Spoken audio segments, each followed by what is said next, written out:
Floor boys here, reporting for salutes duty. My name is, of course, Peter O'Donohue, and I would not like to live forever. But joining me are a couple of apes that might want to live forever. So tell me, you apes, do you want to live forever? Private First Class Ethan Palmer reporting that I do indeed want to live forever. Okay. No fears death. Yes, yeah. Tremendously. James Miller, I've signed up for the kamikaze operative, so you know my answer. Yearns for it, really. Yeah. So we've got I don't fear death, willing to die. Ethan fears death, does not want to die. Jamie literally trying to die. Yeah. I don't know if I've mentioned this, but I think I'd be great for an officer. Because you're afraid of death. Is the officer corps recruiting? Well, for a lot of reasons, but being an officer would help my fear of death. That's for sure. Yeah, I'm a World of Warcraft officer. You don't want it, dude. Oh, yeah. You're just gonna complain all the time. All the drama, right? Lieutenant, that's my loot drop. I wanted to loot those bodies. all of these like middle-aged men who I'll act like 6-year-olds that I need to take care of now. What happened to me? Very close to the truth. Anyway, this week, I may have mentioned this on air, but I've been promising this one for a while and held true. This is going to be a suggestion from one of our listeners in the Netherlands. Shout out to the Netherlands. One of my favorite. We read his email on air a couple episodes ago. His name was also Peter, and I really liked the cut of his jib. And he clicked here to know more. We'll call him Peter the Puritan. Yeah, Peter the Starship Trooper. Ethan, where were you? Ethan, where were you in the Netherlands when you went? I've been to Amsterdam. Only. I'd love to go back, though. I just love the people, honestly. Everybody I met was so nice and so friendly. Amsterdam is a beautiful city, too. And I don't smoke pot. I have in the past, but I don't do it with any kind of regularity. And I didn't when I was there. So it wasn't like, we're going to go to the Netherlands and do drugs kind of trip. It's just a really beautiful city. The canals are beautiful. The people are beautiful. There's 800 bikes on every single street corner. It's unreal. I've never seen so many bikes in my life. But a beautiful city. Nice. I still haven't been to Europe. I intend to go, again, when it's legal. So I hope everybody's having a good social distancing and or quarantine, depending on your country. We're getting there. Don't worry about it. But thank you for listening. Thank you to all our new patrons. Doesn't seem like the time, but thank you anyway. Peter over in the Netherlands, which he said was semi-locked down at the time, suggested Starship Troopers, either the book or the film series. I knew the book was like old-timey sci-fi, and I knew some certain things about the author that are a little bit interesting. So what we're going to be covering is the author, Heinlein, and also the novel Starship Troopers, originally published in 1959. As well as some history about that. So this book is at least 15 years ago. It's just like so nostalgic for the 80s and stuff. So we're doing Starship Troopers. I think that was the year my mom was born. Like that's a long time ago. 59? Oh yeah, it's that. older than both my parents. My parents were 63 and 65. How you got young parents, Pete? Yeah. I know. Fuck ups is what you're trying to say, right? They didn't wear because a I'm condom. almost 30. Yeah. So, the reason I'm not covering the film is because we'll get into it, but it's more of like a parody film. It's a satirical film that just talks about how war is bad. Yeah. I think war is bad. I think you two would agree personally. If I know you two well enough, not big fans of war. Ethan? Depends on what context. Okay. I mean, all right. That's not a hard no. The war against the sun, I'm all for it. Oh, yeah, that's true. Gotta go. Because you're pale and blonde. Yeah. He's coming to our planet uninvited, trying to kill our people and grow our vegetables. I don't think so. I don't fucking think so, man. I can grow my own vegetables, thank you very much. I'm doing the Jordan Peterson carnivore diet that gives me violent diarrhea. I don't want the sun growing no plants. Yeah. I haven't started one, so don't knock until you try it, I guess. But that's fair. See. Yeah. I've never started one nor participated in one. That's really. True. It could be great. Might be great. Yeah. I kissed a boy. I didn't like that very much, but to each their own. Some people like it me? No, you kissed me. That's different. Oh, sorry. That was on my birthday. I thought it was mutual. My bad. Archduke Franz Ferdinand got shot, and then Peter's like, I gotta kiss a boy. Basically, yeah. It's a domino effect, really. Like, yeah. So, for the film Starship Troopers, have either of you seen it? The first one? Yes. I've seen the first one. Okay. There's 7, apparently. 7? Are you kidding? One of them's a cartoon. I knew 2. I thought maybe 3. I never would have guessed 7. Yeah, it's fucking wild. I know it's between 5 and 10. I was looking at it yesterday, obviously, just when I was putting everything together and listening to the audiobook. Have any of you guys read the book from 1959? No. Does it use the N-word? Because a lot of those old words... Actually. Okay. Good. Yeah. Thank God. It does I not. thought that's where you're going with it. Yeah, exactly. So anyway, it's not Lovecraft. Yeah, this just in. Jamie hates Harper Lee's To Kill a Mockingbird because it uses the N-word. Exactly. And the themes therein, especially defending people from crimes they didn't commit. So I've seen the first film multiple times. And like I was just saying, I listened to a big chunk of the audiobook. I listened to about 2.5 of the 8 hours at time of recording. But I didn't want to spoil it for myself when I was writing and spoil it for anybody who maybe hasn't read the book in the past 60 years, for some reason. But, and it's still planning. Although I have Dune on my shelf that I'm planning to read and I haven't read yet. So. Oh, Francis Hebert. Yep. Yeah, we've had multiple requests to cover Dune, and maybe we will at some point. That's one of those ones I refuse to be on the episode until I actually read the book. So I refuse to cover that until I can properly pronounce Kwisatz Haderach. Anyway, there may be some light spoilers here from a book from 1959. If Mom, you're listening and still have fucking Starship Troopers on your shelf. So we're going to start with the film here because most of this episode is going to be about the book and also a little bit about the author. So I'm going to give a few details about the film just because I find it, frankly, after doing all this, so much less interesting. Just kind of the way that it came out or was put together and then came out. So Starship Troopers, the film, was directed by Paul Verhoeven, who's also from the Netherlands. So I don't know if old Petey... was just National Treasure Paul Verhoeven Starship Troopers on the list. Yeah. I don't know how people regard him. Yeah, they all know each other there, right? What? They all know each other there. That's how it goes, or right? maybe I don't remember his last name. Maybe his dad is Paul Verhoeven. It was just like maybe have this these is boys Paul talk Verhoeven. about me. Maybe this is Paul Verhoeven just messaging us, be like, please talk about my movie again. Yeah. Not enough people have seen Starship Troopers since the 90s. Oh sure, we can look into that. What did you say your name again was?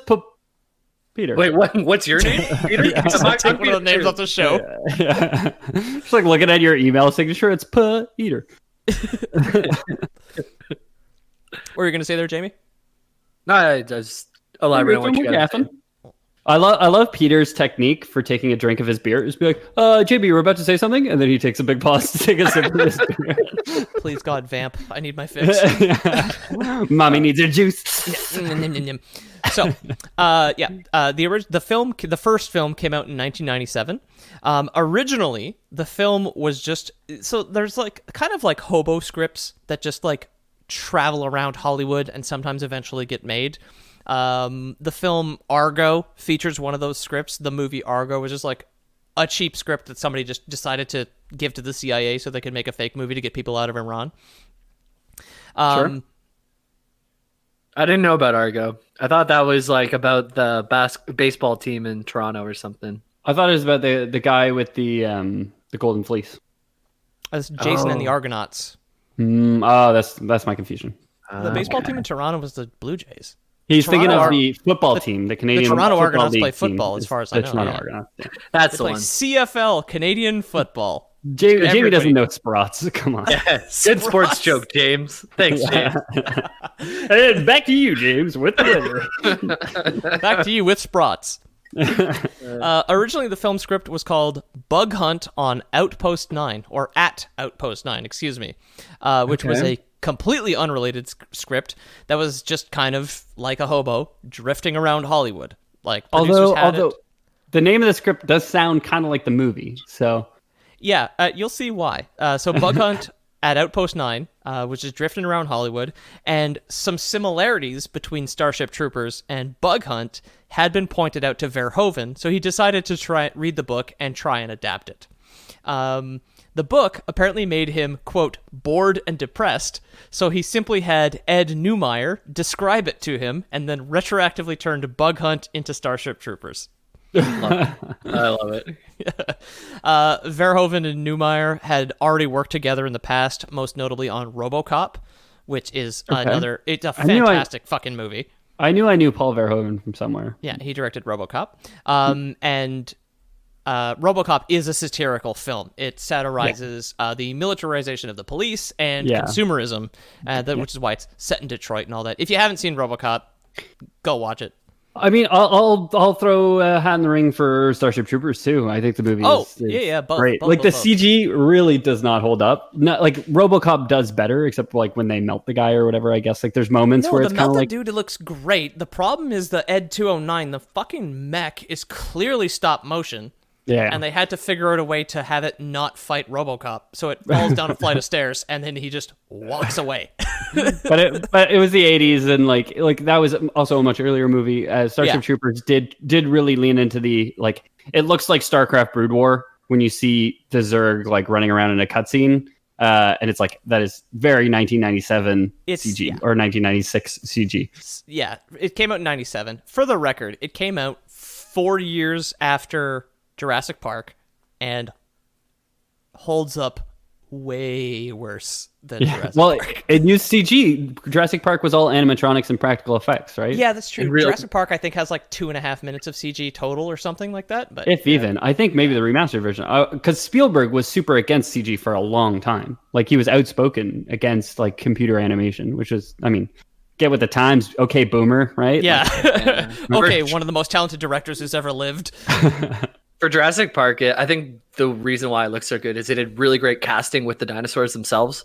They got the right Triceratops for the role, you know. So yeah, I don't know. I thought he phoned it in a little when he was like lying on his side, breathing really heavy. I was like, come on, dude. All of the dinosaurs, except for the fast ones in Jurassic Park, are female. So I want to say, very progressive casting on Spielberg's part to have a mostly female cast in 1993. Yeah, right. Think about that. Yeah. That T-Rex is still getting work. She was cast recently opposite Octavia Spencer in some period piece, I'm sure. Well, I think King Kong's to thank for that because he was just a horror on the set, and you know, so they tried to go with the female cast afterwards. Yeah, exactly. Yeah. I love in the room. Yeah, I love how after King Kong was released in the 1930s, they never hired a male actor again. It was all females from then on out. Yeah, I was going to say Godzilla. Shakespeare did Men in Drag after King Kong was just a diva on set. It's all been women. Every actor's a woman with a fake mustache. So yeah, anyway, that's about the movie. It was an unrelated script. Verhoeven tried to read the book. It made him sad, and he hated it. So he just had somebody else try and retroactively adapt the film. The film adaptation, due to the fact the person who directed the film didn't read the book, it's basically in name only. Characters have been entirely rewritten or combined. One character named Dizzy is gender swapped into a hot lady so that the film can put in a love triangle. And while the character, spoilers for the movie, Dizzy still dies, she dies towards the end of the film, opposed to Dizzy in the book, spoilers for the book, dies early on. So Dizzy not long for this world. Sometimes she's hot, though. So sometimes less long for this world. Because sometimes at the beginning of the book instead of at the end of the movie. The main character, Johnny Rico's motivation was completely changed in the film as well. He joins the army because his girlfriend Carmen wants to be a pilot. A woman named Carmen wants to be a pilot in the novel, but she's actually a minor character. Johnny in the novel finds women fascinating, but shows no desire for them sexually. Okay, that's a very weird stance. I feel the same way about butterflies, I guess. Yeah, true. Or geckos, rainbows, waterfalls. Yeah. Which I don't go chasing because I don't want to fuck them. Heavens, no. Yeah. No. Never would do it be like like? waterfalls. This is less of a Johnny is not a sexual entity. It's more of the fact that in the book, he spends so much time being moved between different spaceships and different platoons. There ain't no time for romance, sort of thing. Okay. Because the waterfall novel would always go down on you, though, right? So that's kind of cool. That's not cool. Oral sex, Jamie? That's the devil, okay? That's the devil right there. Unless you had some Skittles in dude. there. Then keep your clothes on, keep the lights out. That's what I always say. Just through a sheet. I only fuck my waterfall through a hole in a sheet. That's how waterboarding was invented. Put the sheet over my head. Oh, man, I should tell somebody about this. You lay the sheet on her, but then you don't realize that she's upside down underneath it. You know, it's a big mess. So another note about the film, there's only one alien race, and it is the arachnids or the bugs, who in the film have had their abilities severely nerfed.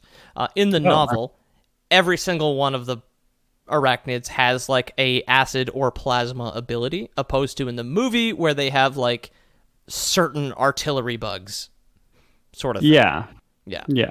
What do you mean? Then most of them like run up and pinch things with claws or hit things with big like scythe arms. Yeah, most of the arachnids in the movie are big running knives, basically, or like pliers that just like cut people in half. They have a couple of like flamethrower bugs. They have artillery bugs, and they do still have the brain bug, which we will mention later, which is the commander sort of thing. Yeah.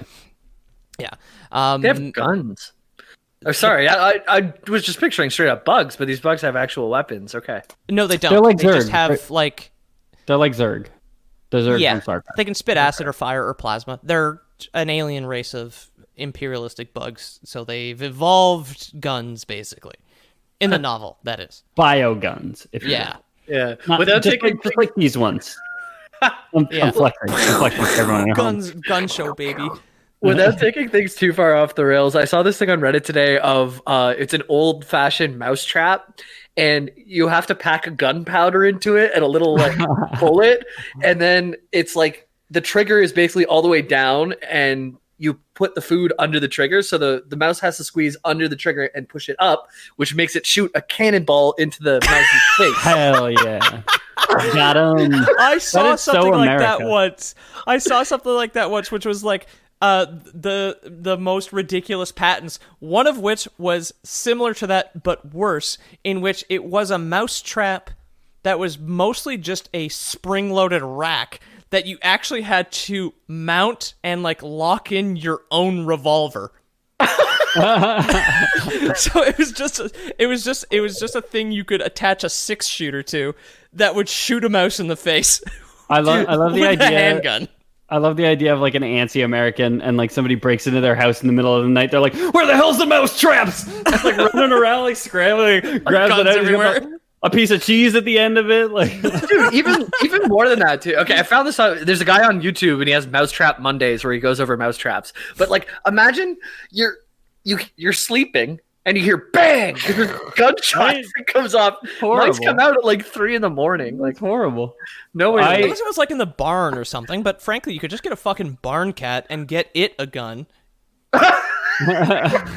Right? It's like strapped.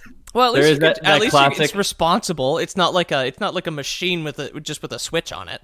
And we're tangenting further, much to Jamie's chagrin, but that reminds me of that classic image of an octopus holding 8 handguns pointing at a cat, and the cat just saying, "You're one short, buddy." It's a Gloctopus. Yeah. Oh my god. Credit to whoever drew that comic first. Yeah, brilliant. The final note about the film and the differences, obviously, with the movie is that even the central government of Earth has been completely renamed. So, like, they changed the characters, they changed the plot, they changed the setting, basically. They changed the name of the government. If you just had any other movie and put Starship Troopers on the cover, you'd basically be as close. Pride and Prejudice, it would work as well. Yeah, Eat, Pray, Bugs with Julia Roberts just being sad in space or some shit. I don't know what the fuck that movie's about. So, I've never seen it. me neither. One of the reasons I chose someone this... caught a mouse. Yeah, I heard someone caught a mouse. Yep. mousetrap in the background. Somebody outside. That was my humane mousetrap. It's just a trebuchet that just launches them 300 meters into a field. Although my barn's got a roof, so I don't know if they're making it out. Yeah. Whap, punk. Launches them 300 if I ever own a house bordering a field, I'll try and set that up because that's a humane way. Like, I don't think a mouse would be negatively impacted by a 300-meter trebuchet ride. I think they're probably light enough where they wouldn't get hurt when they hit the ground. Yeah, exactly. Yeah. Maybe they'd never see their family again, but I don't even know if they'd realize. You know? Yeah, are they smart enough to miss their families? I don't know. Huh. Question for another day, I suppose. So, one of the reasons I wanted to dive into the novel and not into the film, despite the fact that production of the film is quite strange, is some of the themes of the novel have been been described by some people as overly militaristic or fascistic. Yeah, that's what I've heard. I've never read the book, but that's always what I've heard. Exactly. I had heard that as well, and I was just like, ooh, controversy, you say. Fascistic, like fascism, or what? Yeah, exactly. Okay. So we'll get into the author next, which, frankly, I had to cut huge parts of this because the author is one of the most fascinating people I have ever accidentally started researching. I feel like every American author in the 1950s was just the most, like, interesting character who just, like, did copious amounts of drugs and, like, did you ever see the shootout of what's his face, the journalist in his backyard with the fucking guy across the field? They're just shooting guns at each other. Yeah, he's like, this is what it's like to be an American. Like, yeah, it's fucking wild. So to make a proper satirical film, Verhoeven took the basically trivia that he knew about Starship Troopers just as far as he could. So while I said the production was kind of over, we just got a couple of overlapping things here to fade into the next part. Also, I apologize if you find this episode too long. There was a lot. You're doing the DJ, like, switch the record right now. The author talk is the fader slide as going to exactly the record on the right. That's what ultimately I've wanted to do is I've built a catalog of at least 170 hours of podcast garbage so that I can eventually be a mediocre SoundCloud rapper.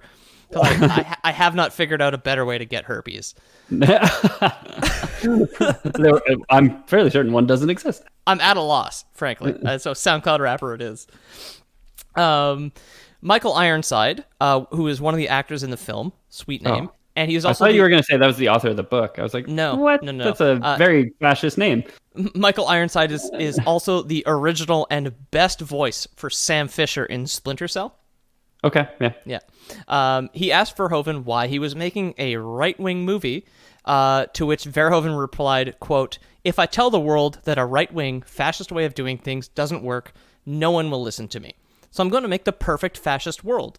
Everyone is beautiful, everything is shiny, everything has big guns and fancy ships, and it's only good for killing fucking bugs." Casper Van Dien was cast as the lead, who, if you've ever seen him, is one of the most Aryan-looking men around. His jawline looks like someone sculpted a handsome man out of a attractive cinder block.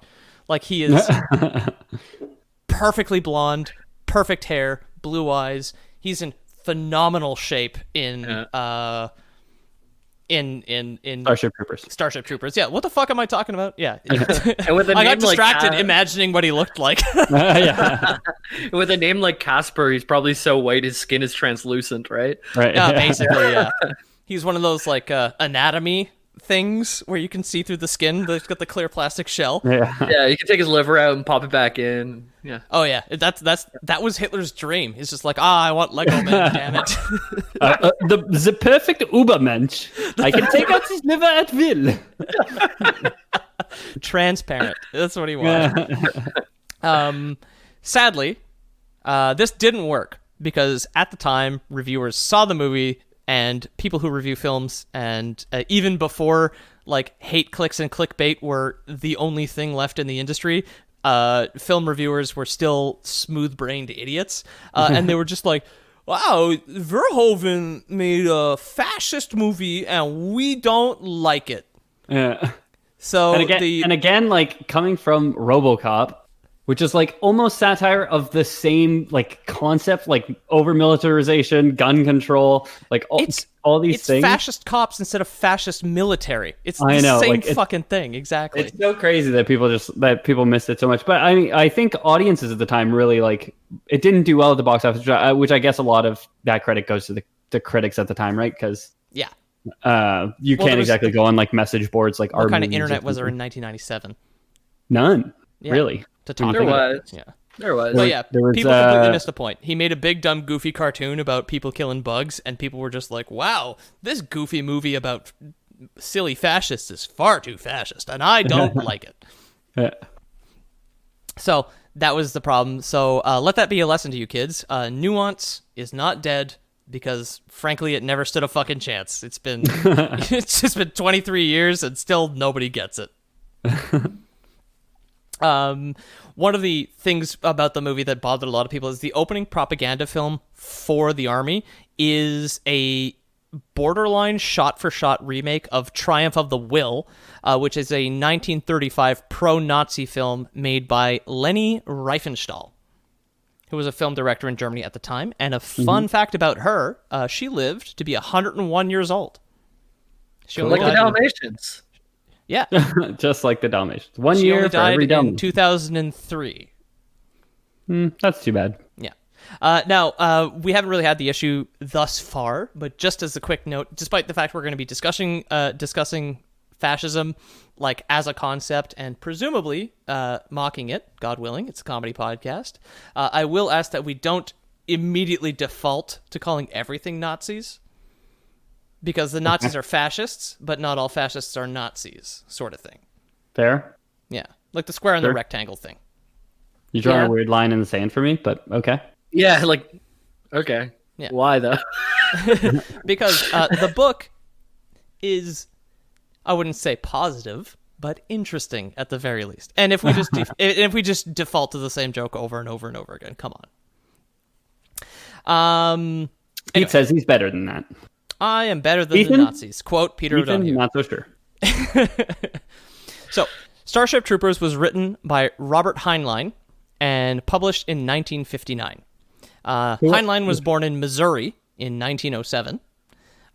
So, growing up in the Deep South in the early 20th century, he took a firm anti-racism and anti-segregation stance politically. I mean, I'll say, like, Robert Heinlein, and I've never read Starship Troopers again. By all accounts, he's one of, like, the greats of sci-fi, like, up there with Asimov. And he is one of the big three as from American sci-fi, yes. Exactly. So, like, all credit to him, for sure. I haven't read this book in particular, and I know very little about it, other than the critiques that I guess Peter heard that made him want to do this episode. So, yeah. I mean, I'm interested, but his other work, by all accounts, was pretty good. There's a bunch of songs named after it, like Stranger in a Strange Land, Mars is a Cruel Mistress, I think is another one. Like a bunch of like albums and songs have been written about a lot of his work. Shake That Ass by Eminem was written about Starship Troopers. That Kesha song with a bottle of Jack, yeah. TikTok. Brush my teeth with a bottle of Jack. Yeah, that was the titular character, Mr. Starship Trooper. In the book, brushing his teeth in the morning. It's actually the second chapter. The first chapter is in medias res, but the second chapter he brushes his teeth with a bottle of Jack. Kesha, big fan of Heinlein. So much of his work was considered to be far ahead of its time, since, quote, green was more common than brown when it came to 50s sci-fi, and his works often featured either female protagonists or protagonists of color. Johnny Rico, the protagonist of Starship Troopers in the novel, is Filipino. Good for him. His full name is Juan Rico, and he's also bilingual, and he speaks Tagalog, which is one of the Filipino languages. Yeah. Cool. I don't know if I pronounced that properly, but I'm sorry if I didn't. It's close enough. I work with a lot of people from Philippines, and that Tagalog. sounded right. Yeah, that sounded right to me, but I'm not an expert. But why don't you go ahead and mimic how one of them would say it, James? Probably similarly to one of us. So probably sound like Tagalog. Probably not, because we pronounce it very poorly, I would assume. Yeah. Now, just to kind of reiterate how much not reading the book kind of let Verhoeven miss the fucking point of this book.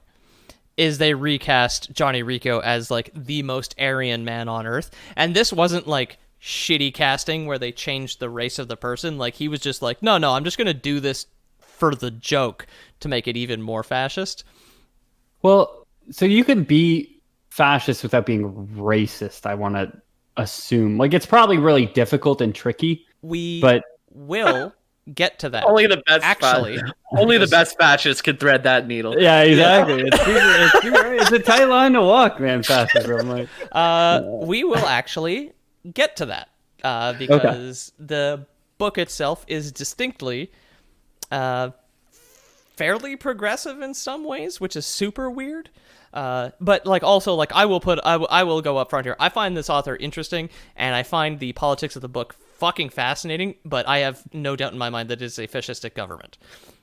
It could be argued that it's a dystopia or a utopia, actually, which is another interesting aside here. But you know, I mean, like a lot of smart people, or you know, seemed like smart people because they had like huge contributions to the fields of sciences or medicine or something like that, or whatever literature that like may have also believed in eugenics back in the day. And you're like, oh, well, that's a fucking shitty thing that they were really wrong about. But so, you know, I think for Verhoeven making a movie, like it's such a visual medium, like having the like race swapping the character to like the stereotypical white Aryan man just kind of makes sense to like send a message more than saying like, oh, it's a Puerto Rican man, and then trying to explain on top of that why it's fascist. Well, Johnny Rico's Filipino. In the book. Yes. Yeah. In the movie? In the film, he's white but lives in Buenos Aires. That's what I'm saying. So for Paul Verhoeven, like it's easy for him. Like it's an easy swap to make because it sends like symbolism in like an easier in a way that you could do in a book by writing it down. Yeah. That you can't necessarily do in a movie, right? Yeah, again, like I don't take a firm stance on this author at all. I just find the whole thing was very interesting to go through. So politically, early on in the 30s, he was a Democrat, and he worked on the campaign of Upton Sinclair in 1934, who ran for the governorship of California. Okay. Great name. Don't know anything about him. Sounds like Red Dead Redemption character, to be honest. Yeah, exactly. Upton Sinclair, just one last job. Following what it was apparently a massive failure of a political campaign, Heinlein became anti-communist. His first novel, For Us, the Living, advocated for a social credit system, which currently is used in modern-day China by the CCP, who are like nominally communist, but I think that's kind of like nominally like only, right? Yeah, exactly. We're not about to say China's communist, right? Yeah, I would no, exactly. Which is it's surface level ironic, which is why I tossed that in there.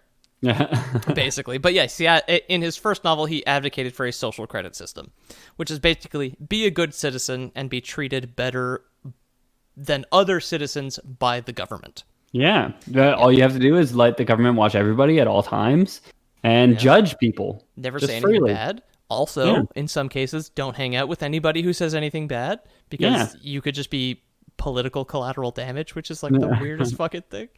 Yeah.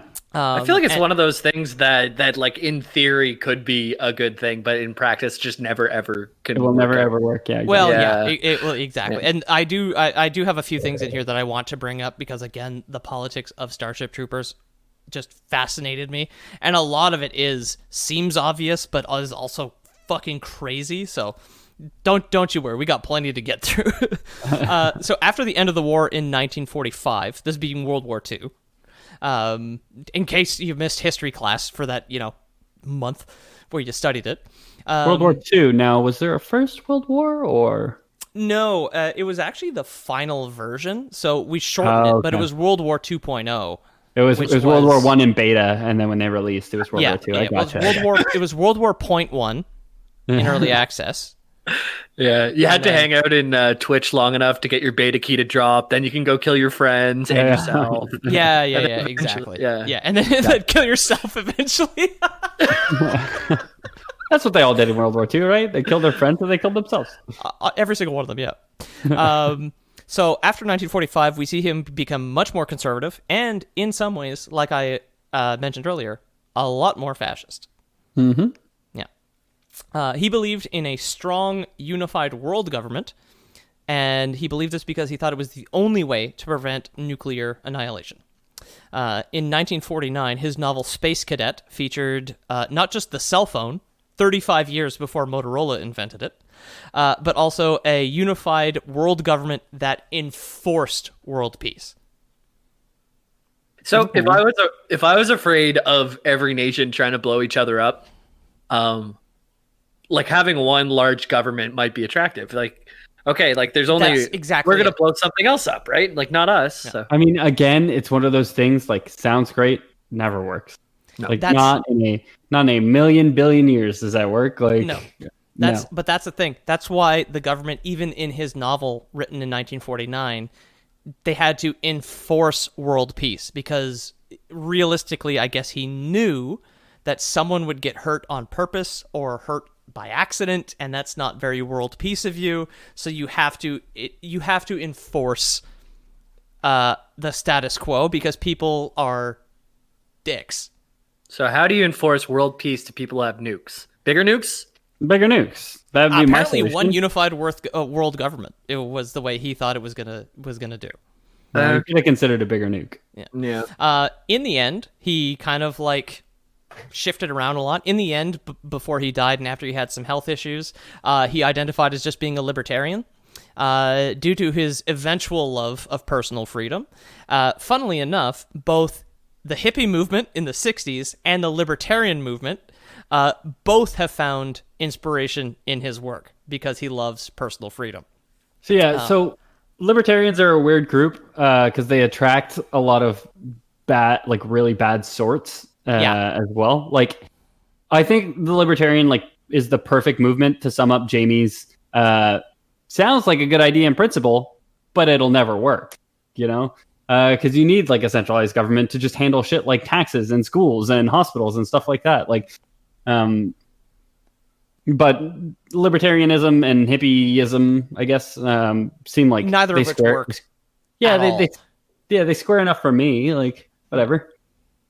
Yeah, I know a lot of people who I used to work with, who are very liberal, but frankly just kind of want the government to stay out of their shit, and like that's a very simple understanding of libertarianism. Yeah. Other than the fact that you basically have to believe you can run an entire country on like a barter system, sort of, because you don't want taxes, but you want like an entirely open market. Which... Exactly. So it's like no central. Like, do you want a centralized currency or not? Because if you want a centralized currency to like have paper money to pay for things, then you probably need somebody at a government like office to run that, right? Exactly. Now, who's going to pay that person? Like, does everyone just chip in a few bucks to make sure that person gets paid? Like, okay, well, who oversees that? Like, I just watched Waco, Texas, and it seemed like a lot of the people who want like the libertarianism stuff are just people with guns who don't want police in their town. Like, so that like that's kind of sometimes it goes that way. That's kind of what I was getting at too, because like libertarianism also attracts like a huge amount of pedophiles. Because they're like, love is love. I should be able to fuck children. The government should stay out of my shit. And so now it's like, if you're a libertarian, how do you say like, okay, well, we need a police force to stop people from fucking children? Because like, I believe that most libertarians do not want people to be pedophiles. I would assume that the pedophiles are probably still a minority. Yeah, but it's like, how do you enforce it if you're a libertarian? Then like, do we have a police force now for that? It's up to the children to defend themselves. They need bigger guns. Yeah, exactly. Give them a gun and a piece of cheese, and they can lure all the fucking pedophiles that they want. Yeah. If they want to be humane, they could put a trebuchet that can launch. Yeah, a trebuchet. So just launch pedophiles 300 feet away. They land comfortably in a sweaty movie theater or wherever they go. Jesus. Anyway, just regarding Heidland, he was super complex. He was briefly polyamorous, which is the Latin word for people who pretend like their commitment issues are a sexuality. Was every fucking okay? I'm sorry, I keep derailing this, but was like every fucking sci-fi author of the fucking 1950s like this dude, like Jack Parsons, who like one of the guys working on the Manhattan Project, like huge polyamorous, developed a cult to Satan and all this shit. L. Ron Hubbard, who invented Scientology, hugely polyamorous, also maybe a pedophile. Didn't he also have like basically his own nation state on his yacht briefly or something fucking weird out in the middle of the ocean? He had a yacht in the middle of the ocean where he only employed 13-year-old boys. Like, oh Jesus! Because it seems like like quite the boys' club that we're. Everybody needs jobs, guys. Yeah. What was that? Everybody needs jobs. Oh yeah, that's true. Yeah, and he was also a nudist, which is Latin for people who are nudists. Mm-hmm. This is all very surface. This is all very surface level. But look into Robert Heinlein because obviously it is fucking crazy. This guy managed to take care of basically everything that in most lifetimes would take 3 people at least to cover. Right. Because you would need the liberal, the conservative, and the hippie, and even then you'd probably only be at like a 70% Heinlein level of abject degeneracy. Yeah. So, his work popularized or coined many terms. He popularized no such thing as a free lunch when he was a libertarian. Okay. Saying. But most relevant to us here at the Lore Boys. Put that on a piece of corn. I was gonna say it. Yeah, he did. Yeah, exactly. Space Marine. Robert Heinlein said there's 2 rules. Don't mess with Texas. Check in on Texas. Check in on Texas. For anybody looking for free merch on the website or wants to pay for it on Patreon, that is almost done. And that concludes our ad break. Yeah, and goodbye. Lore Boys. Sponsored by Lore Boys. The Starship Troopers specifically popularized the term Space Marine. Oh. In 1959, Cool. which, while the term Space Marine is actually never used in the novel Starship Troopers, it was shorthand for the soldiers within the novel, and actually originated somewhere prior to this, but nobody knows where the actual etymology started. It basically starts at people started referring to the Starship Troopers as Space Marines because it's easier to say, and then it just went on from there, and that's where we get it. Okay, wait. So the 2 words Space Marine are never used in the book. Correct. Well, I mean, individually, yes, but not together. But not together. Like, okay. Not to refer to a guy fighting in space. So an army man in space. So is somebody referring to the characters in the book called them Space Marines at some point that we're not sure when that started? Correct. Okay. And it just went from there. And then Games Workshop picked it up. Yeah, exactly. And then Blizzard picked it up. Who knows from where? Independently. No, they're just Marines. They're regular Marines in space. Yeah. So the book, Starship Troopers, takes place roughly 700 years after it was published. So that would be in the 2650s, where Earth is managed by the unified Terran Federation. So he has another fictional world government, just like in Space Cadet, because he was like, honestly, I think this was probably my best idea thus far. I'm going to use this again. In the film, like I mentioned, they changed the name. In the movie, it is the United Citizen Federation. I feel like UTF, United Terran Federation, we've like said UTF before in the past. Well, in BattleTech, we have the Terran hegemony during the Dark Age. Terrans are the people in StarCraft. What's the Halo one? The UNSC. UNSC, okay. Yeah, they still call it ERF in Halo. Yeah. So Will Smith is still alive. We still call it ERF. I love that he's like, oh, we're gonna have like a world government or whatever, and we're gonna have like people of all races, and everyone's gonna be happy in it or whatever. But we're gonna use the Greek root for the word for Earth. You know, we're gonna make it good and white still, like. Like it's not the Chinese original word for root, which the Chinese civilization probably goes back further than the Greek civilization by a couple thousand years. Easily. But like we're not going to use that one. No, we'll go with Greek because that sounds right. It was an American author in the 50s doing his best. Let's give him a little bit of credit here. With one of his many wives, I guess, or some shit. Well, I think he's a Nazi, Peter. Okay, I said it. God damn it! I told me not to say that word again because it was lazy. Shit. But yes, in the film, it is a United Citizen Federation, further distancing anything in the movie from the book Starship Troopers. From the book, yeah.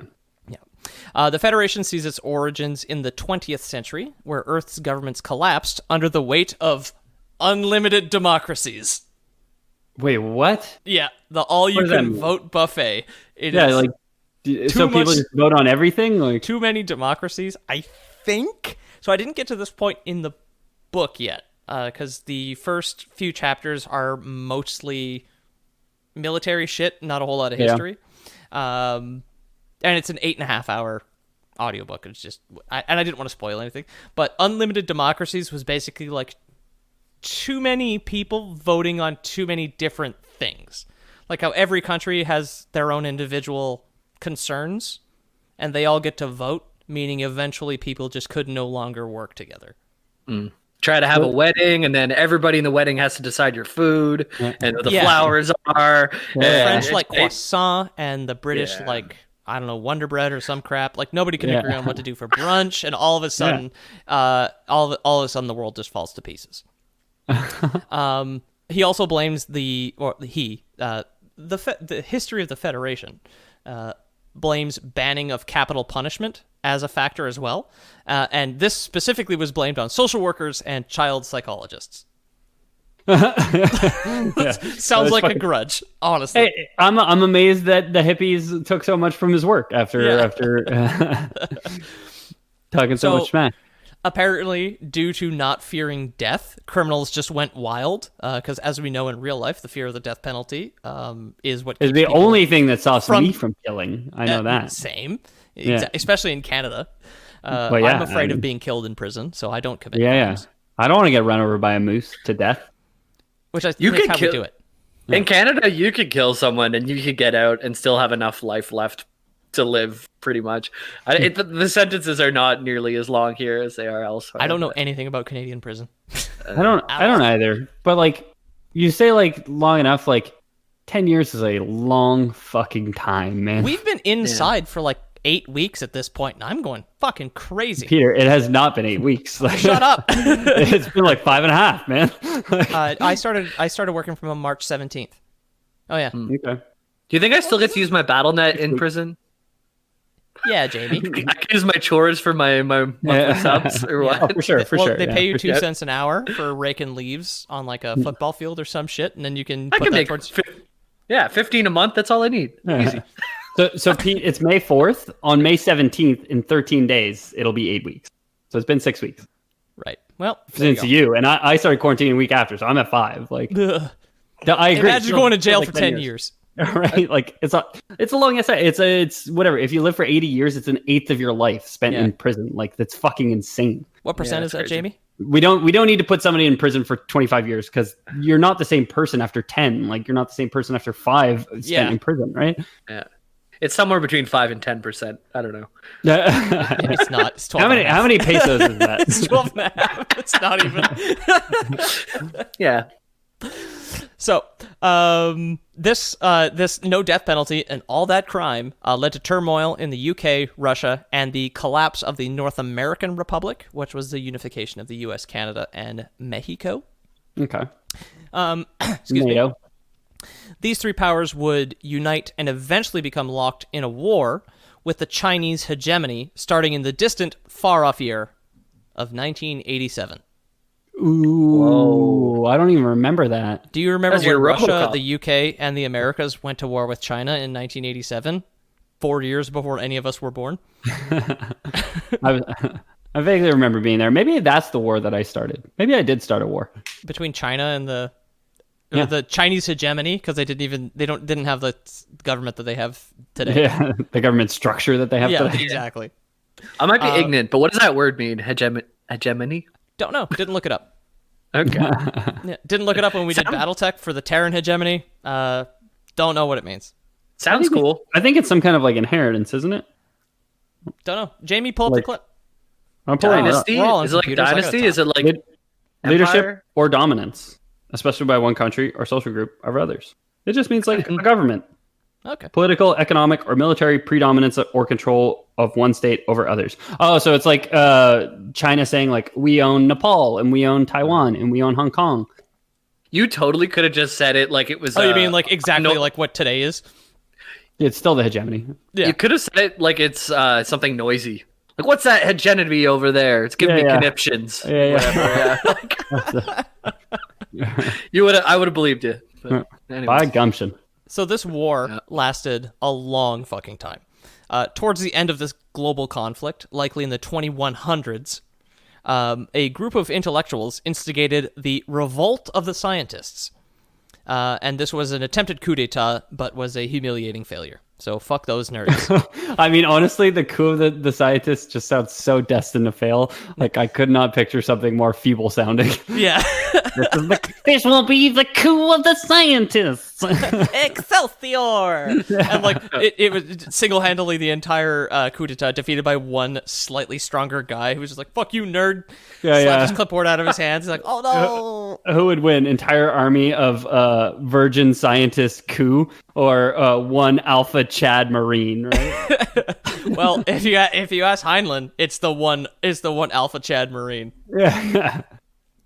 Finally, in 2130, the Russo-Anglo-Americans signed the Treaty of New Delhi with the hegemony, the Chinese hegemony, and this was described as an embarrassment since the West had to release any and all prisoners of war, while the Chinese got to keep 65,000 civilians from Japan, Russia, and the Philippines, as well as 2 British paratrooper divisions. Why do you even want to keep prisoners of war? It's more mouths to feed, right? Yeah. I mean, you can make iPhones real fast. Oh my god. I couldn't find anything about British divisions. However, a U.S. paratrooper division is typically between 17,000 and 21,000 soldiers. That's a lot more than I would have thought a division was. Yeah, same. And that's the 82nd specifically in the States. So because you really kind of buried the lead because you're like, oh, like 65,000 civilians. It's like, oh wait, was it so that 40,000 people on top of the 60,000? Yeah. Oh, okay, I missed it. Yeah, it's both. So they've got the 65,000 civilians from Japan, Russia, and the Philippines, and then they've got the 2 British divisions, which another 40,000 maybe be up to and including 42,000 people. A British person should get in touch with us and let us know if we fucked that up. Yeah, in it, mate. Please phonetically write in your accent so that we can read it out. Yeah. Loreboyspodcast@gmail.com. How else will we know? How else will we know where you're from? So escape was the only option for these people. The war was not officially lost, but described by the Federation in retrospect as negotiated peace on extremely unfavorable terms. Yeah. Very UN. Yeah, exactly. That's the political speak. I don't know how that ended. It was like last week. Some advisor from the UN or some representative in the UN was like, "Yeah, maybe we haven't done enough with China in the last 20 years." It's like, you think, buddy? You haven't been hard enough on China in the last 20 years? Well, maybe. Was it the death camps that we have satellite images of that? Was it? I mean, oops. Yeah. Sorry, we've all been inside for a while. Yeah.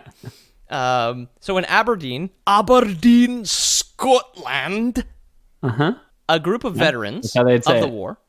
That is how they would say it. Yeah. Mm-hmm. A group of veterans decided the most reasonable thing to do when you politely lose a war is to form a vigilante group to break up riots and stop looting. Sorry. This is that enforcing world peace, right? This is where we start enforcing world peace. Apparently, the world government is a grassroots operation. If Heinlein is to be believed. Well, I mean, they're not fascist yet, right? Like they're still democratic. Like they're overly democratic still. At present, this is the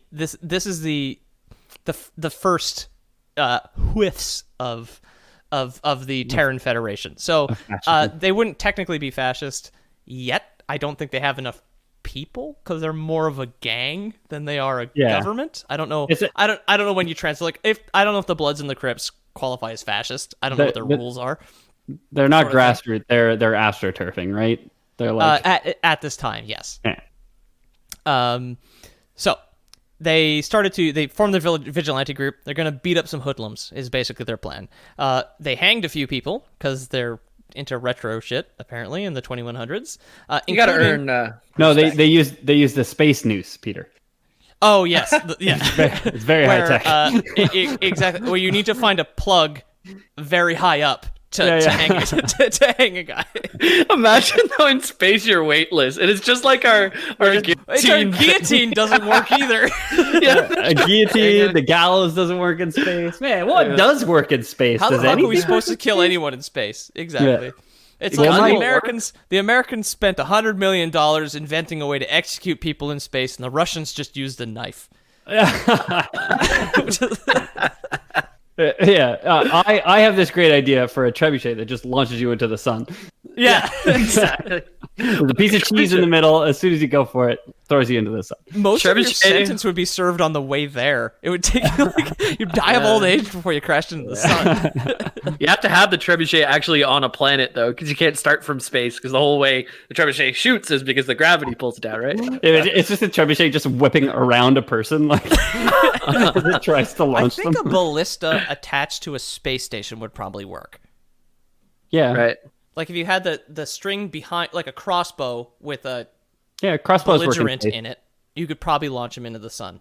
Crossbows work in space. They're not as efficient, just like a bow and arrow is not as efficient. But Peter, I don't know how to tell you this. A ballista is not a trebuchet. No, I know. I'm changing the siege weapon because the trebuchet clearly would not work. Guys, you know battle archery where you go and you shoot your friends? Imagine you could go up in a spaceship and then shoot each other with crossbows. That'd be so Zero fun, G's, man. dude? Yeah, dude, that'd be so fun. I mean, I'd be fine just going up in a spaceship, even without the battle archery, if I'm being honest. No. I don't know if I don't know if that's exhilarating enough for me. It's only worth. It's kind of boring though, isn't it? What do you do? How many times can you look at the sunrise? I mean, not every 90 minutes. I don't need to go up any higher. Frankly, I get the gist of it. 30,000 feet is enough for me. Thank you very much. Exactly. I've fallen asleep on an airplane. It's probably the same thing. Yeah. Anyway, they hanged a few people, including some veterans that they didn't like, and they continued to operate for years. Eventually, they only allowed veterans to join their ranks due to their distrust of politicians, which, fine. The hangings, not so much, but the distrust of politicians, good. I get that, somehow continue until they formed the Terran Federation. So this vigilante group with big ideas eventually... It's essentially a coup, right? Like it's essentially like a rogue faction that just steps in. It's like, well, like we get a government, and then if we're like angry enough, people aren't going to want to vote against the person that we put in power because they're going to get their fucking house carpet bombed by us because we're this huge vigilante group. This is actually my following sentence. It was never meant to be a coup d'etat. They compared themselves to the Russian Revolution, where one system was simply replaced with another. The Bolsheviks. We've talked about that. We have. Mm-hmm. Now, here's another interesting point from Heinlein's fiction. Racism at this point, now that we have the Terran Federation, racism is basically gone from a systemic standpoint. So it's not that there are no racists.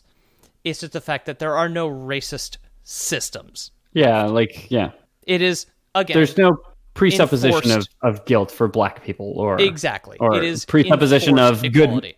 Yeah, presupposition of good maths for Asian people. No. Exactly. You want to name a few more of those, or what? Heinlein specifically writes about an Asian guy who's bad at math. He's very progressive for the 50s. Yeah. A predisposition that, to my knowledge, does for not curries happen. For Indian people. He just hates curry. It's the worst. The Federation is a multicultural society with an elected global leader.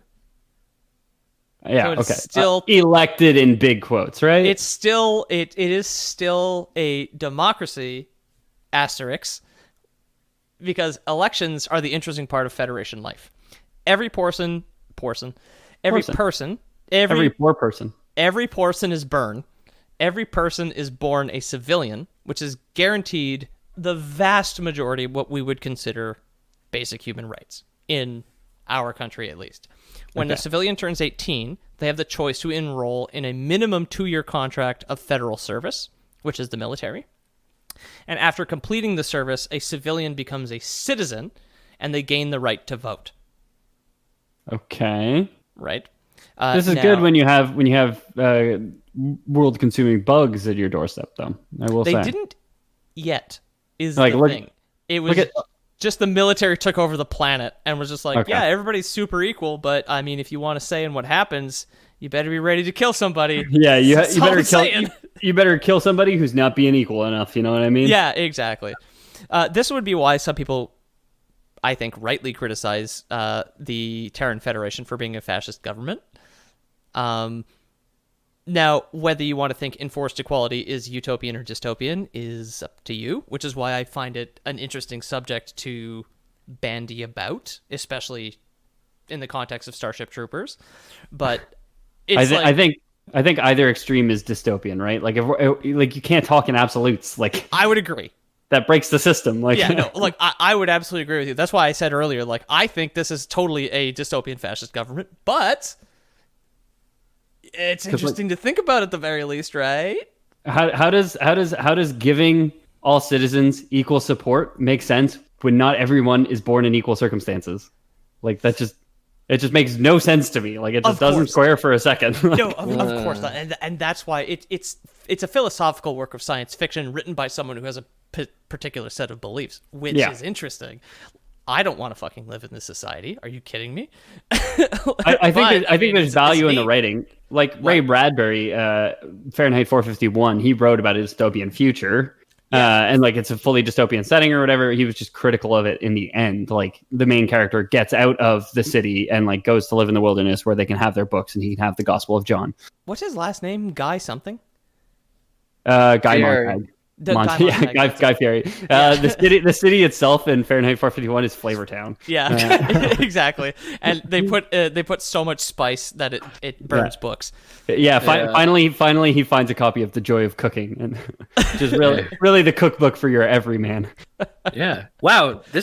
You don't have to put butter and mayonnaise in everything. That's amazing. Especially not your hair. Yeah. I heard mayonnaise is good for your hair, actually. I heard that meme. I seriously doubt it. My mom used to do it. I don't know if it was good or not, but she used to do it. Your mom put mayonnaise in her. That's good for her. Yeah, in the shower. Like, she would put it in and then just leave it in and then wash it out. Are you kidding? No, I'm absolutely serious. He doesn't seem like he's kidding. That's fucked up. As I was a kid, I was like, whatever you got to do, I guess. Yeah, I don't know. You say it's fucked up, Pete, but like, what the fuck's in shampoo? I don't know. I don't know either, dude. So less mayonnaise, but it's some other shit. Mine has head and shoulders in it. But... both the head and the shoulders. Yeah, at least one head and multiple head and shoulders and mayonnaise is a different shampoo. That's the one I don't buy. I buy head and shoulders and ranch. Like a civilized person. Yeah. I only remember her doing it once. It might have been like an experiment type thing, but that's fair. I'm picturing the Mr. Burns at the supermarket with a bottle of ketchup and a bottle of catsup, and one is a bottle of Head and Shoulders, and the other is a bottle of Head and Shoulders and mayonnaise. Oh my god! Ketchup. So back to the Federation, where I don't know about their showering habits. It might Definitely be mayonnaise. zesty Italian in the shower. Who knows? Lowboy's canon, the fascist Federation, a fascist world order is mayonnaise loving. Hell yeah! Yeah, they don't want any flavor. Person, I was already on board with this. They don't want any flavor in their meals. Everyone can get on board with mayonnaise. Are you kidding? Sriracha, way too spicy for some folk. Okay, no, thank you. Garam masala, what even is that? It's like eggs and oil whipped together. That's what mayonnaise is, right? Pretty much. Yeah. So, yeah. And also conservative ideals. You got to toss that in there. It's all the most mayonnaise of ideals, I will say. Yeah. So when a civilian in the when a civilian in the Federation turns 18, they have the choice to enroll in a minimum 2-year contract of federal service. Like I said, that's the military. And after completing their military service for 2 years, they can vote. Voting is the only thing that is kept from civilians, but it does not hinder them in other aspects of their life. Johnny Rico's family is immensely wealthy in the movie and in the book. Neither one of his parents are citizens. They're both civilians. So civilian and citizen are separate. Citizen is someone who can vote. Civilian is someone who is of age that never did their military service. Never did their military service. But the Federation does not keep you from anything else. So otherwise. If you're a Filipino family who has a good idea and or can abuse your employees, bing, bang, boom, you're rich as shit. They put mayonnaise into the Head and Shoulders. You just can't vote. They got rich. Yeah. They got rich on their mayonnaise farm. Yep. Farming all that mayonnaise. I think it's more like cranberries, where the mayonnaise floats to the surface and you just wade into it and Yeah, scrape exactly. it off. You skim it off the top. Yeah. Yeah, skim the mayonnaise off of your mayonnaise marsh. I gotta go play Stardew Valley again. Valley, you guys yeah. got me into it. Yeah, They got Your mayonnaise marsh? There's mayonnaise machines and cranberries in that game. Exactly. Yeah. Oh, they come from the same season, basically. Both of them are very lucrative. So. Yeah. So the film overly simplifies the political system just by saying service guarantees citizenship, which is true, but that's the only part that the movie really gets into. The Federation appears to hold both service and voting of equal importance because they will accept anyone regardless of ability. A quote from a doctor in the novel, like a doctor who does the physicals, that states, "If you came in here in a wheelchair and blind in both eyes and were silly enough to insist on enrolling, we would find you something silly to match. Counting the fuzz on a caterpillar by touch, maybe." So all I got to do is pretend to be blind and in a wheelchair, and you can count. and they'll just make me fuzz. pet caterpillars all day. Exactly. Which I'm very down for. After 2 years, the person who counted caterpillar fuzz would vote, and an able-bodied person who didn't join up would not be able to. What's your stance on hairy caterpillars? Yeah. Again, I'm interested in them, but not sexually attracted. Okay. Much I don't know what much kind like of our main opinions someone who could vote after petting caterpillars for 2 years would still hold. It's like, this candidate's got some sex pest problems, but I don't know. He knows caterpillars better than I do, and I like that. Yeah. Standard. I vote for the caterpillar man. Yeah. Sure, he's ugly now, but give him some time to pupate. Yeah, sure.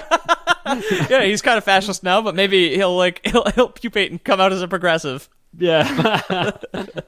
He's very against caterpillar trebuchets. Yeah. Trebuchets are for mice, god damn it. And what was Mice and pedophiles. Yeah. Both of them sneak around in the middle of the night, you know. Exactly. And eat Try and dry get you toast off the teased. floor. Mm-hmm. Turn the lights on. The pedophiles just like scatter behind the fridge. You're like, God damn it! We're infested. Get my revolver. I gotta put it in this trap. Pedophile trap. So after enlisting, and just to kind of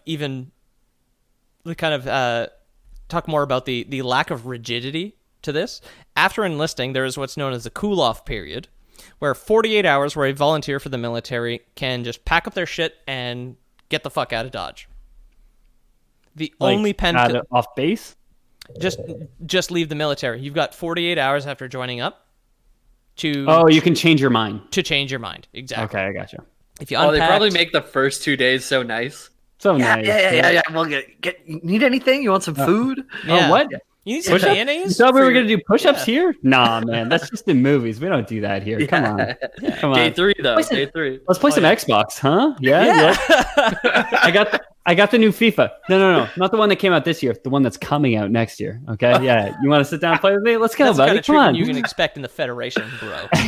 We're one FIFA ahead. It's like kind of having it's pretty the much the same. almanac. It's pretty much the same as the last FIFA, though. I'm not gonna lie. Yeah. I haven't tasted it. You could just change the cover and somebody would fucking believe you. Yeah. They made some guesses about how the players will be next year, but they don't know now. Why'd you remove that player? It's like, we just assume he would die. I don't know. The only penalty for bailing after during your 48-hour grace period is you are banished from joining the military in the future, meaning you will never be able to vote. Okay. If you bow out. Okay. That's like a big consideration.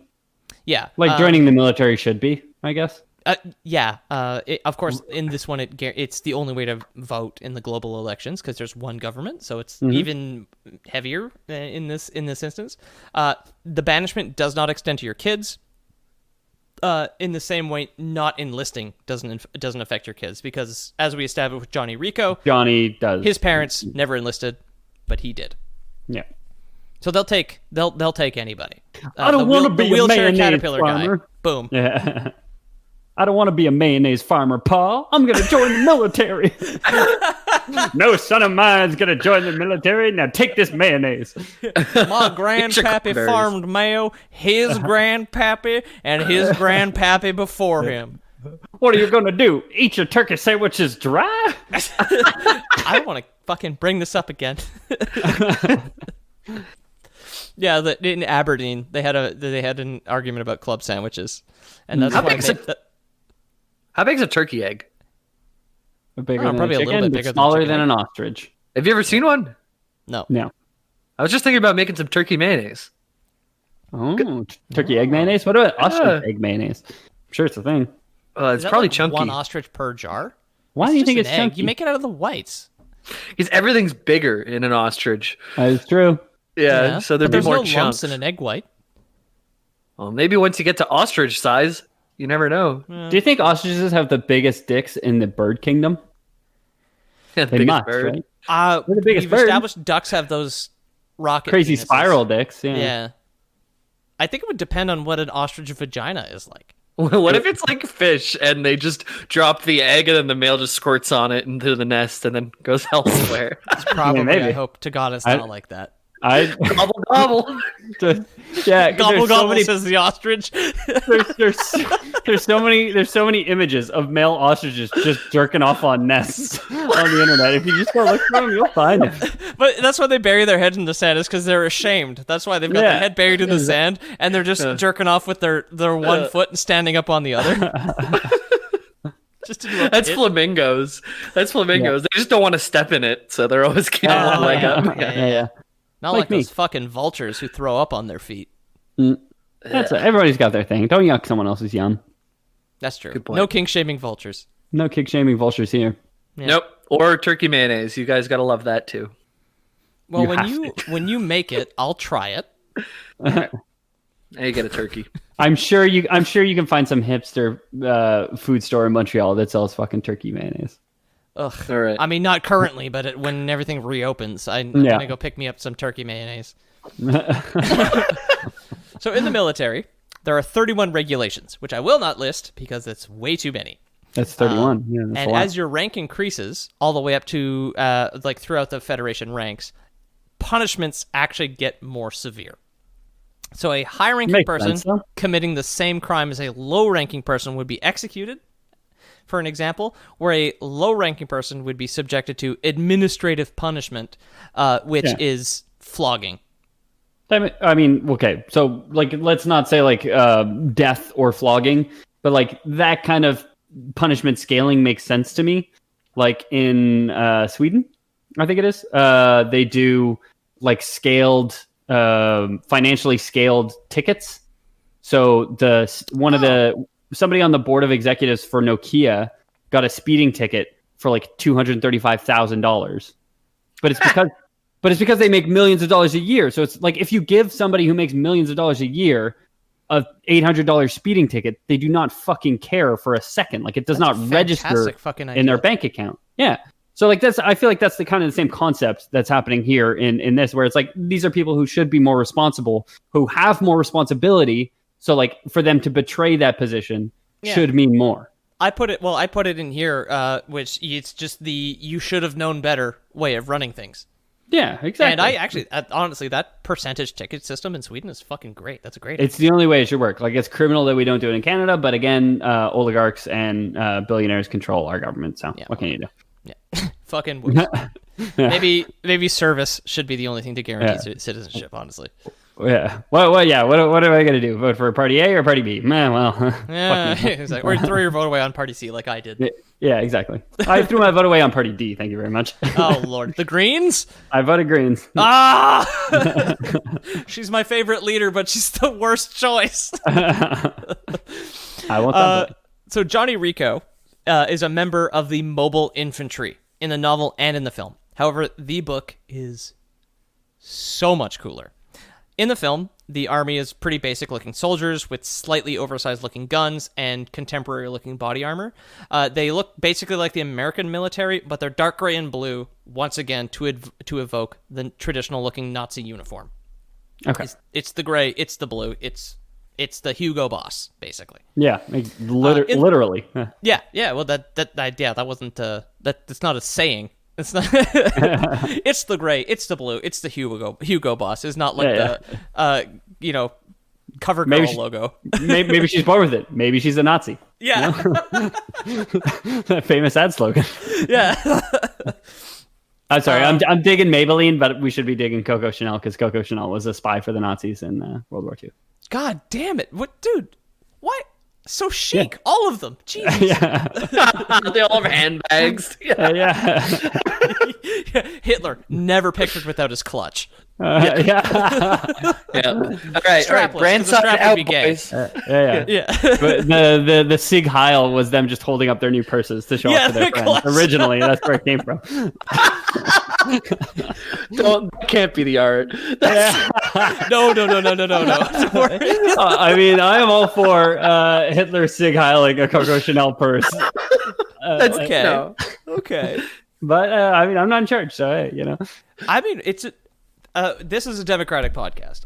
You're saying this is not a fascist podcast? It's not a fascist podcast. Okay, I mean, from the perspective of the listeners who might not like that idea, maybe. It's just 3 people making all the decisions, but... Yeah. What's good enough for us is good enough for them. Yeah, God damn it. Hey, we didn't even choose the topic of today's episode, so we are a little democratic. It's a trickle-down cover art. we'll do the cover arts and they'll just get little bits of it. Emailing guarantees citizenship, so Peter in the Netherlands gets exactly what he wants because he participates. You all get the podcast, but you don't get to choose. So in the novel, soldiers are dropped from orbit in single-man pods that are equipped with what are called powered armor suits. This would go on to influence countless films, books, and video games. Halo. The Master Chief and the ODSTs directly. Yeah, right. They one man in a power suit dropping down from space. Yeah. SpongeBob Quest for Bikini Bottom 2. Apparently. Yeah. Absolutely. Well, if you think of the air as space. Yeah. Yes. Yeah. Or air would be space, so it'd be like above, like the surface above the water, right? Exactly. Yeah. And then space for SpongeBob is double space. Okay. Yeah, that's what they call it. Yeah, the famous SpongeBob episode, Double Space, where he drops from orbit to fight alien bugs. Yeah, to fight for a fascist government, for Mr. Krabs. Actually, it's the final frontier. The actor who plays Mr. Krabs is in Starship Troopers. Oh, is he? That's so Brown fun. Is in Starship I'm glad Troopers, we got there. Yeah. Jamie secretly knew that. He was just trying to bring it there. Of course. Yeah. Jamie's always been the CIA operative of this fucking podcast, planting stupid fucking ideas in our heads. Like, slowly triggering us over time to get to a certain joke. Yeah. Start talking about politics. I got to start talking about Mayo and SpongeBob, Got to diffuse the situation. Yeah. Got to be not too controversial. So the suit on the inside features, and this is like the first time some of this shit had ever been talked about because it was 1959. The suit features a holographic HUD, a compass that can like give you little visual blips of where your allies and enemies are. So it's basically got IFF on the inside as well. It's got jump jets that allow the users to clear an entire skyscraper.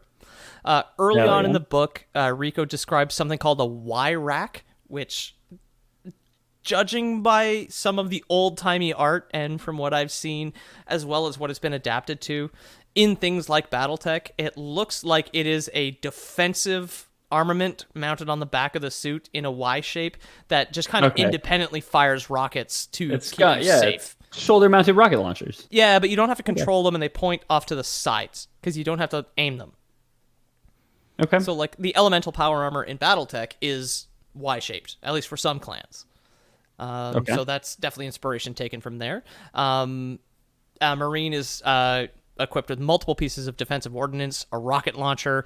You can also just, like, customize what's going on your suit. They all have a rifle and multiple grenades as well that all do different things. Like I said earlier, the novel opens in medias res, where Rico is already inside his drop pod, waiting to be dropped from orbit onto an alien planet. He kind of talks about being nervous, but how the Marines go through hypnotherapy to prevent panic and also prevent PTSD. So they get hypnotized by, like, psychics, which apparently exist now. Bottle that shit way deep down, my guy. Oh, yeah, exactly. Well, they just sit in a room with a stern-looking father figure who's just said, never talk about your feelings, son. Yeah, exactly. for hours. Like that's their 2 years of training is they just sit in a room and get told never to have feelings ever again. You get a wooden truck to play with on the floor, and there's like a carpet and like a roaring fire, and then there's a father in a leather-bound chair wearing like a sweater vest, and he has a mustache, and he just says, "You'll never be good enough." You get your standard issue, blue with cloud print footsie pajamas, and yeah, that's what they all drop in. That's the power armor, right? the footsie pajamas. See, that might be the art, JB. That might be better. There you go. Better than drawing Hitler with a fucking handbag, man. Well, you know what? Hitler in a handbag is a great album. Yeah, it is. At the very least, I mean. So yeah, he's contemplating, basically thinking about what it's like to drop from orbit in his suit. And actually, the original enemies that he's going up to fight are an alien race known as skinnies. Okay. That's a slang term for them. The actual name is not known because they never actually learned to speak English. They're just referred to as skinnies because they are very standard built gray alien sort of things. Very slim, very tall, but they have kind of, in a lot of the old art, weird kind of conical heads with buck teeth and tusks. Okay. They don't have an upper lip either. It's just like nose straight into gum, sort of fucked up territory. Sounds uncomfortable. Real Joaquin Phoenix shit going on up there. Okay. Yeah, all bad news. Mentioned that last episode, didn't we? Yeah, we did. Yeah. Now, the early mission that they have here is more of a shock and awe thing. They were instructed specifically not to kill anybody in the first mission, where Rico at one point blows up a wall where he finds a bunch of skinnies congregating. He doesn't know if it's like a church or a building is what he talks about. Like he doesn't know what's going on. And he throws a timed grenade. The grenade has a speaker on it that communicates in the skinny language and announces to them, "I am a 30-second bomb. 29, 28, 27," which just so that they could get away and he could still blow up the building. It's like a psychological warfare bomb. Yeah. Which for me always sounded like it's something out of like Portal. It like he throws in the bomb that deploys smooth jazz sort of shit. Yeah. Definitely something Gladys would use on the pro tag. Yeah, exactly. Now you're thinking with fascism.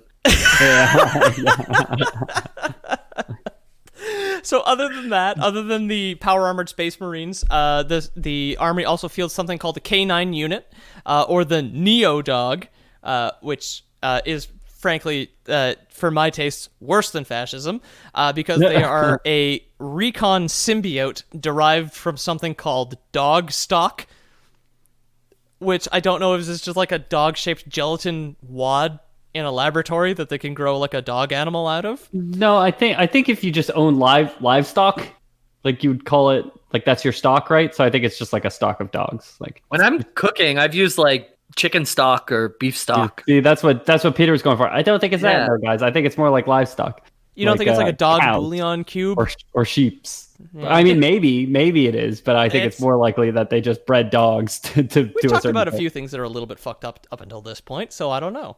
Why not dog soup? The Neo Dogs can speak and have the intelligence of an average 8 to 12-year-old child.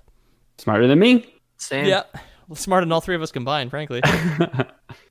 Because we only have the intelligence of a 5-year-old, and 5 times 3, it's less than 8. So. Thank God we got that pedophile trebuchet, right? Yeah, it keeps us safe. Yeah. Thanks to the patrons for paying for our pedophile trebuchet. Psychics are also in the novel, like I said, although Rico never really confirms it. There's a clairvoyant branch of the military, but their function is only to find alien tunnels, so that he theorizes they might just have very good hearing. Which I mean is kind of in line with like real quote unquote psychics today, or just like they're good at picking up on stuff, but they're not psychic, obviously. Yeah, obviously. I'm thinking of a number between 1 and 10. Think of one. 22. 22. No, don't say it out loud. Oh, frick. Okay, well, never mind. Don't give me any hints, guys. I'm psychic. I don't need that. Well, like, what was the answer then? In your head, and I was going to say it. Most of the time, it's 7. I saw it in a pick artist video. This guy uses this on women, and he'll be like, think of a number between 1 and 10. And then, like, 7. And most of the time, statistically, it's usually 7 for whatever reason. And, yeah, He tricks people into thinking that he's impressive that way. I bet you it's most of the time only 7 in our very specific subsect of Western culture. Yeah. Oh, of course. Yeah. Like I bet you go to a Romanian and it's maybe something else, whatever the lucky number is in Romanian. That's the same guy who goes, "You're really beautiful, but beauty's common. What's your best opinion?" I watched it. Fucking fascinate me, honestly. Oh, he's horrible. I watch it for just like laughing. Yeah. That's what I mean. Well, I mean, it's like reading about a fascist government where you're just like, wow, how strange. I kind of find it mesmerizing. Yeah. Watching Minecraft convention cringe compilations. Yes, exactly. You can't look away. Finally, other than the psychics and the, I think, dog clones made of gelatin, there are the engineers, who are not the most skilled fighters, but they are more standard infantry, as they do not use mechanized suits. Other than this, the Navy is staffed and run mostly by women.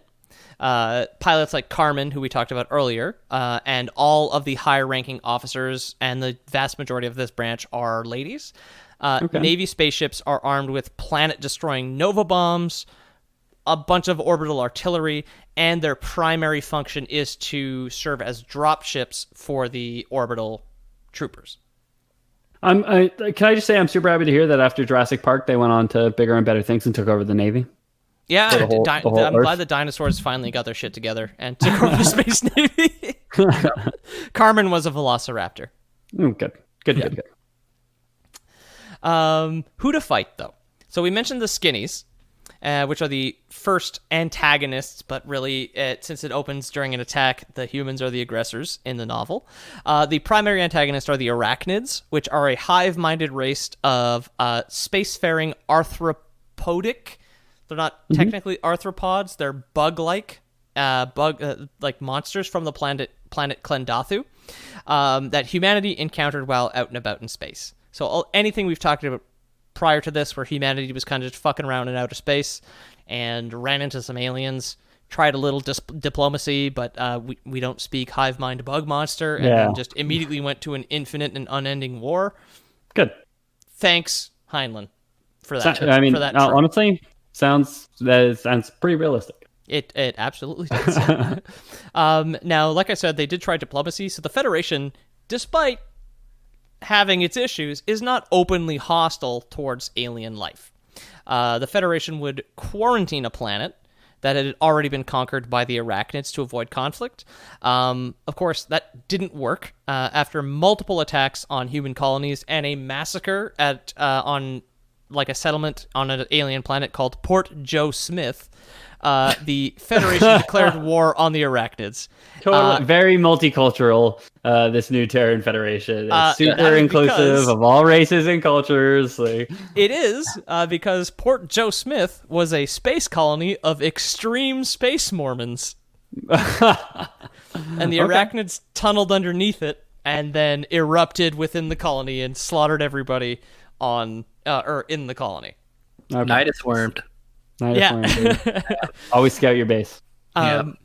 The film depicts both the human and arachnid armies basically as cannon fodder, where every battle is just a war of attrition, where obviously if you have a powered armored infantry against a hive mind, that's not the way it worked in the book, but again, the film takes a completely different approach to warfare. The skinnies originally worked with the arachnids, but during the bug wars, they switched sides and began to feed intel to the Federation. I don't know how. Maybe through the psychics, maybe through some other means, whatever. This was due to the arachnids being untrustworthy traitors, and during the bug wars, they attacked multiple skinny colonies during the war. I mean, I wouldn't be surprised if, the skinnies, skim milk. We super oppress them or whatever, but maybe the skinnies kind of realize, the arachnids might just entirely wipe us out. So, You cannot reason with the arachnids because they are a hive mind controlled by a hierarchy of brain bugs and god bugs, which use psychic abilities to command drones remotely. So you can't really parlay with the army because they're just like human religion, right? Yeah. Oh, Jesus. Most controversial thing yet. More than Hitler in a handbag. Yeah. So after multiple intrusions to arachnid territory, the bugs decided enough was enough, and they launched a meteor at Earth, destroying Buenos Aires, Argentina. In the film, Rico lives there, and both his parents are killed. However, in the novel, only his mom is killed there because she is on vacation. This causes Rico's dad to join the military and serve under his son. And then all of these events combined, all of this eventually lead to the Bug War and the second Bug War depicted in the novel and in the films. So now towards the, I guess, sorry, are you wrapping up here? That's the end of it. That is everything leading up to the content you can currently consume. It really seems like towards the end, because like I said with Fahrenheit 451, like he sets up this very fascist government, and then like towards the end of the story, you realize like they're bad, and he does things to combat fascism. And now you really see where Heinlein is like leaning into the fascism, right? Like, like his father, who never signed up for the military, was obviously wrong, and his wife died as a result of it. So now in the end of towards the middle of the book, he joins up in the military, and he does the right thing to fight the bugs that are coming into our home to take our things, our Joseph Smith colonies. Come on. Regardless of any of the regardless of like all the like fancy global equality and shit that he has kind of written into the lore, might makes right is definitely like the subtitle of Starship Troopers, which is why, again, I find the whole thing fascinating, but I would never want to live in a Heinlein society of Starship Troopers. I mean, also the skinnies, right? It's like, oh yeah, we oppressed them, but once they realized we were the lesser of two evils, they came to our side, you know? Because like even they realized, those idiots who can't speak our language, they learned the error of their ways and came to help us. Like, oh, okay, buddy. That's why he's controversial, but also very interesting. And when somebody suggested Starship Troopers, I was like, fuck me, I never thought of that. But I knew it would be an interesting little rabbit hole to dive into. Thank you, Peter. Cool Not story. you, Peter, but other Dutch Peter. Yeah, fuck you, Peter. Dutch Peter sounds like a sex move, honestly. If I'm gonna be honest, I gave her the Dutch Peter last night. Thank you, Dutch Peter. I'm fairly certain Dutch Peter gives a couple of people the Dutch Peter every once in a while. At least every once in a while, I'll give them the good old Dutch Peter. I'm sorry if you hear this. I feel like that could be the subtitle for our podcast. Like, I'm sorry if you hear this. I'm sorry if you hear this. Yeah, based on like what we were talking about in terms of art and episode title, I wonder how many people have looked up the lore for something, clicked on our website, and then said, "No, not for me." No, like, thank you. Just saw a Castlevania dude jerking himself off with a thing around his neck. And I'm interested in learning more about Robert Heinlein. I bet this podcast called "Raking the Mayonnaise Swamp" has a lot of information I need to know. Welcome to the Robert Heinlein podcast, Raking the Mayonnaise Swamp. Anyway, I've been your host, non-Dutch Peter O'Donohue. You can find me at Pete O'Donohue on Twitter or at Loreboys Podcast on Instagram. I do the art, theloreboys.com, and I've been joined here with, I suppose, our most Aryan-looking fellow. I'm Ethan, not Dutch, but kind of wish I were. Thanks for listening. Thanks for all your support, everyone. You guys are awesome. Everybody on Patreon, you're super incredible. Big shout out to you guys. Big shout out to everybody who's not on Patreon and still comes to the Discord, talks to us. There's links on the website, loreboys.com. Reach out to us, contact@loreboys.com, or tweet at us. I'm at Ethan the Dead Man on Twitter. We're at loreboys on Twitter. Yep. I'm James Miller, and I've been your third host. You can find me at twitch.tv/theloreboys from time to time, but mostly just in the Discord. So check the About section on the website, go to loreboys.com, and get into that Discord, because we've got a lot of cool people there, a lot of like-minded folk who like lore and just hanging out. So come join us. There's a section on our website now called Make Your Merch, where we release transparent images that you can print onto things.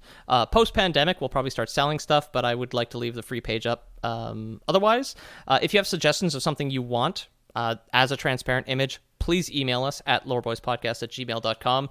Right now, we just have the logo. We're going to put up the Check on Texas thing in the next couple of days because I've been working on it, but strangely got busy at home. But yeah, anything you want, let us know.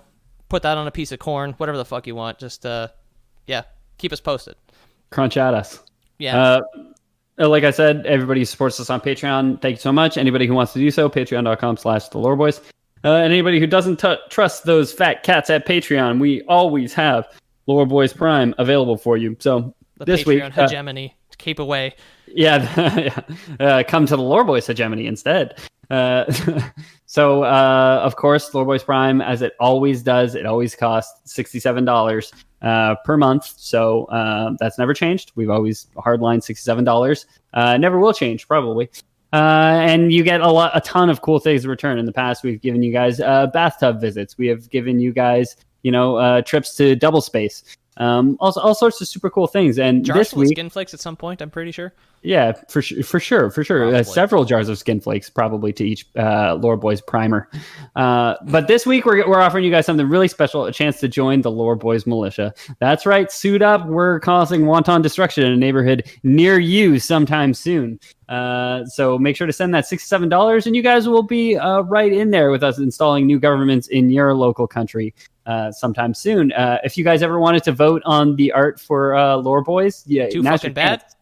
Well, no, now's your chance because you join the militia for $67 a month, and all of a sudden you get a vote. That's how it counts. You do have to wait 2 years for your vote to actually count. So yeah. Everybody gets a trebuchet and their very own mayonnaise shampoo. Yeah, Keep the pedos out. Yeah, exactly. Yeah. So that's our offer for you guys. Thanks so much for listening, and I guess as always, that constitutes A Lore Boys salute. Trebucheting out. Salute.